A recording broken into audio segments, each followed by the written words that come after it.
এটা খুবই সহজ অথচ ভেরি ইম্পর্ট্যান্ট গ্রামার নিয়ে আলোচনা করব। এখানে বাক্যটা আছে সার্টেনলি, কমা আছে হি উইল উইন দ্য ম্যাচ।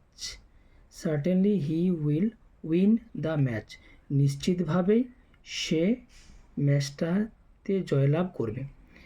এটা যে এখানে এই যে বাক্যটা, এই বাক্যটা আছে সিম্পল সেন্টেন্সে।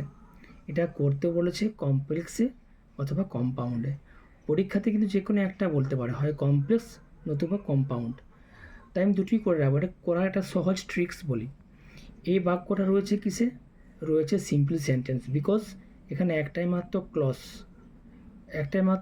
ক্লজ রয়েছে, main clause, he will win the match. আর এটা কমপ্লিমেন্ট, কিন্তু এর একটা রূপ আছে, এটা হচ্ছে অ্যাডভার্ব। তো এটাকে আমি কীভাবে কমপ্লেক্সে করব? মনে রাখতে হবে কমপ্লেক্স সেন্টেন্সে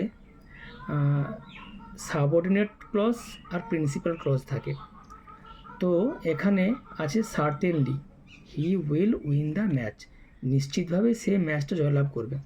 তাহলে আমাকে এই সার্টেনলি যে আছে এই ওয়ার্ড অ্যাডভার্বটাকে ক্লজে আনতে হবে। তো সার্টেনলি কি? সার্টেনলি ওয়ার্ড হচ্ছে অ্যাডভার্ব। তাহলে এটা এভাবে লিখতে পারি যে ইট ইজ সার্টেন, বলতে পারি it is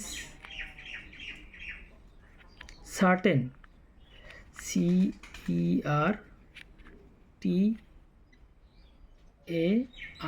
it is certain, এটা ক্লজ হয়ে গেল। Certain that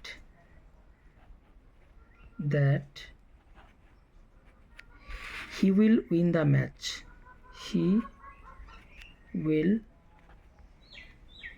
win the match, হয়ে গেল। তাহলে বাক্যটা কী দাঁড়ালো? এটা করলাম ক্লজ সার্টেনলি, এটা হলো ইট ইজ সার্টেন, কমাটা তুলে দিলাম, দ্যাট লিখলাম, তারপরে এক্স্যাক্টলি পরের ক্লজটা দিলাম, হি উইল উইন দ্য ম্যাচ। এভাবে কিন্তু সহজেই এটা কমপ্লেক্সে করা যায়। তাহলে কম্পাউন্ডে কীভাবে করব? তো কম্পাউন্ডে করার নিয়ম হচ্ছে কি, কম্পাউন্ডেও দুটো মেন ক্লজ হবে। তাহলে কম্পাউন্ডে করলে কী হবে?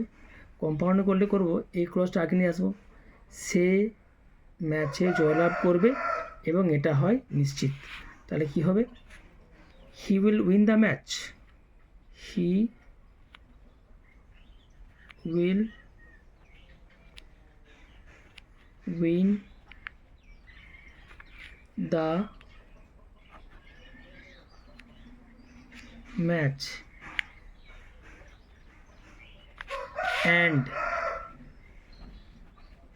and it is certain, it is certain, CERTAIN।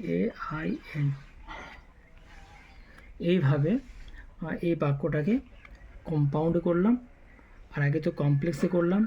এই ধরনের একটা প্রশ্ন কিন্তু মাধ্যমিক, উচ্চ মাধ্যমিক বা যে কোনো কম্পিটিটিভ এক্সামে এসে থাকে। আশা করি এটা খুবই, যারা ইংলিশ লার্নার তাদের পক্ষে খুবই হেল্পফুল।